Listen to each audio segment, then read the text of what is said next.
In the history of modern U.S. military intervention in the Western Hemisphere, few operations have demonstrated such a clear shift in military doctrine as the capture of Venezuelan President Nicolas Maduro. If the 1989 invasion of Panama was a loud sledgehammer blow involving tens of thousands of troops landing en masse, then the fateful night in Caracas was a cold, razor-sharp scalpel, wielded in absolute darkness by the most skilled surgical hands. This was not merely an arrest, it was the crystallization of decades spent refining the art of special operations warfare, where the boundaries between electronic warfare, air power, and human close-quarter skill were blurred to create a perfectly lethal dance. The story of the collapse of power at the Venezuelan presidential palace did not begin when gunfire erupted. It had already been decided weeks earlier on distant seas and within the invisible electromagnetic spectrum. The presence of the USS Gerald R. Ford carrier strike group in the Caribbean was not a passive show of force. For strategists at the Pentagon, this aircraft carrier functioned as a colossal floating base, quietly erecting an invisible iron cage around Venezuela. By maintaining a blockade and continuous airspace surveillance, the U.S. Navy severed all potential escape routes, ensuring that when the trap snapped shut, the prey would receive no external support whatsoever. However, the greatest challenge for any infiltrating force was not geographical distance, but the Caracas regime's air defense, all-seeing eyes. To solve this problem, the United States did not choose physical destruction with cruise missiles, which would have alerted the entire city, but instead chose to blind the adversary. Before the first helicopters lifted off, EA-18G Growler electronic warfare aircraft silently took control of the invisible sky. They dropped no bombs. Instead, they released high-power jamming waves that flooded the radar bands and communication systems of the Venezuelan military. This tactic created a dense electronic fog, completely isolating the military command from forward units. Radar operators in Caracas may have seen flickering signals and phantom shadows on their screens, but they could not distinguish technical malfunction from the beginning of the regime's final day. It was beneath this cloak of electronic blindness that the true spearhead of the assault began to pierce the Venezuelan coastline. This was the moment for the 160th Special Operations Aviation Regiment, known as the Night Stalkers, to prove their unrivaled status. They did not fly standard military helicopters. This airborne convoy was a strange yet lethally effective combination of massive MH-47G Chinooks and MH-60 Blackhawks in the direct-action penetrator configuration. Night Stalker pilots, equipped with the most advanced night vision technology available, flew these heavy machines at treetop level, gliding through pitch-black darkness like sharks swimming close to the ocean floor to evade radar detection. The Blackhawks, bristling with six-barrel miniguns and rockets, were not troop transports. They served as airborne bodyguards, forming a mobile protective dome ready to crush any ground-based resistance that threatened the Chinooks packed with special operators. Yet the true genius of the operation lay in the art of deception, a spectacular psychological feint executed precisely at 2 a.m.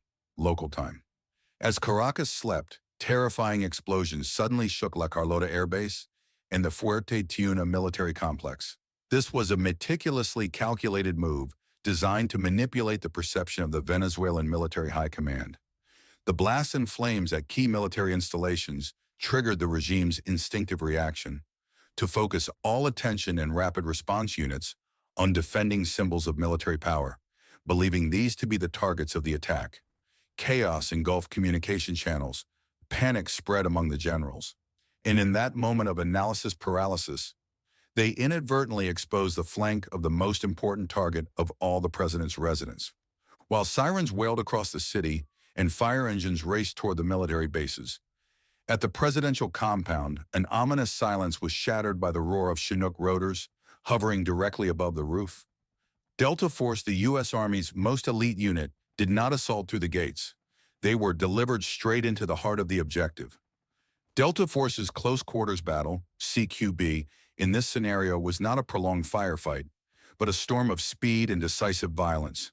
Special operators flooded the building with almost unreal synchronization, exploiting surprise to completely overwhelm the president's security detail before they could even grasp what was happening.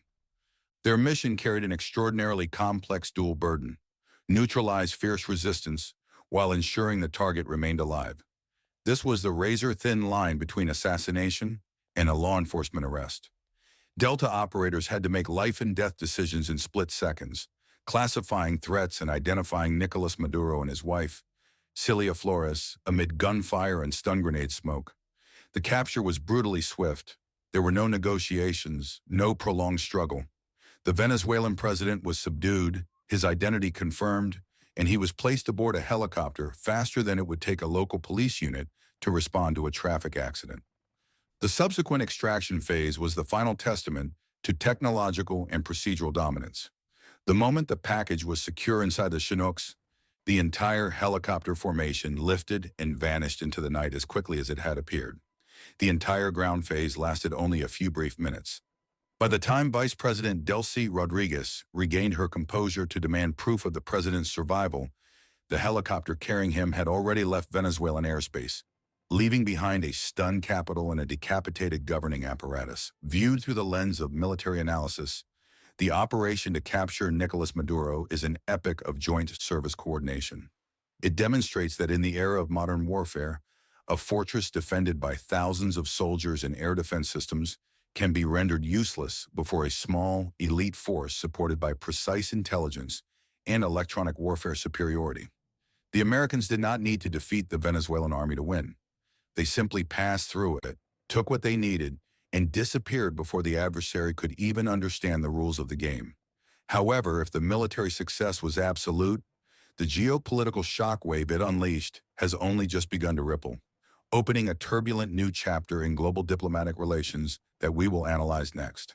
As the roar of Chinook helicopter rotors faded from the Caribbean sky, giving way to the stunned silence of dawn over Caracas, another battle immediately erupted.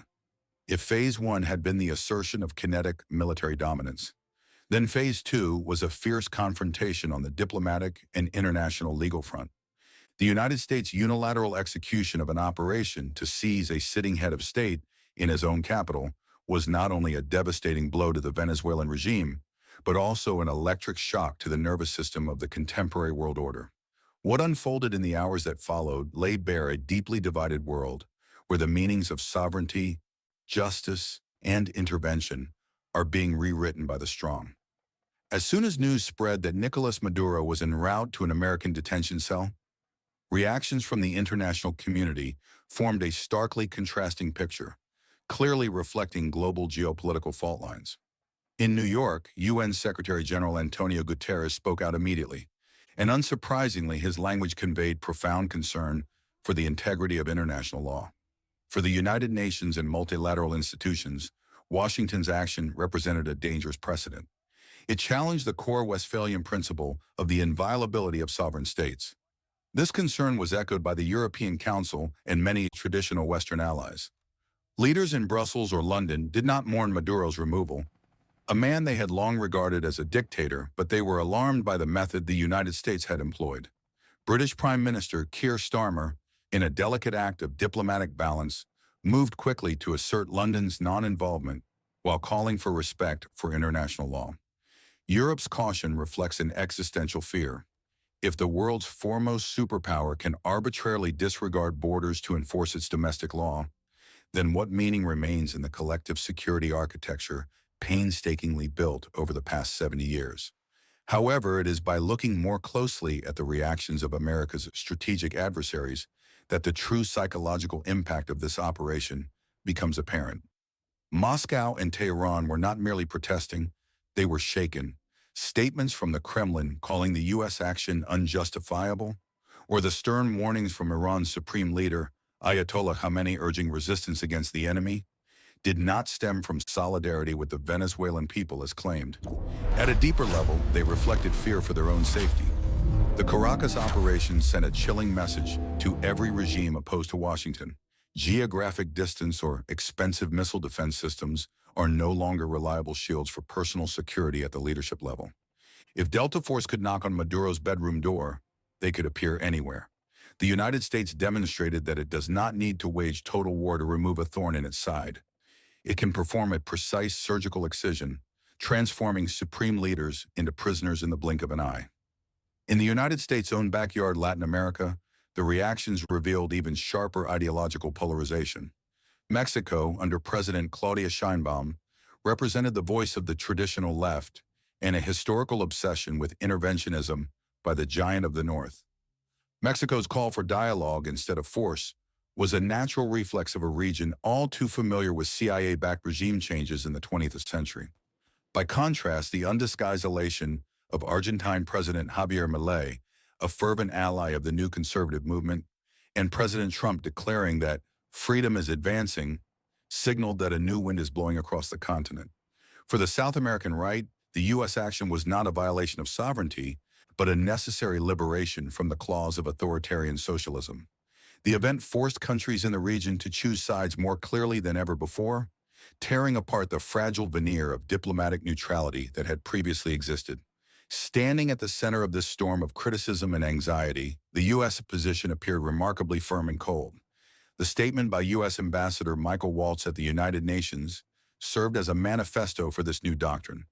By framing the capture not as a politically motivated act of regime change, but as the execution of justice against an indicted drug trafficker, Washington skillfully slipped through a narrow legal gap in international law. In the American lens, Maduro was no longer a head of state entitled to diplomatic immunity. He was simply a fugitive criminal suspect, and national borders could not serve as sanctuaries for those who kill American citizens or poison American society with narcotics.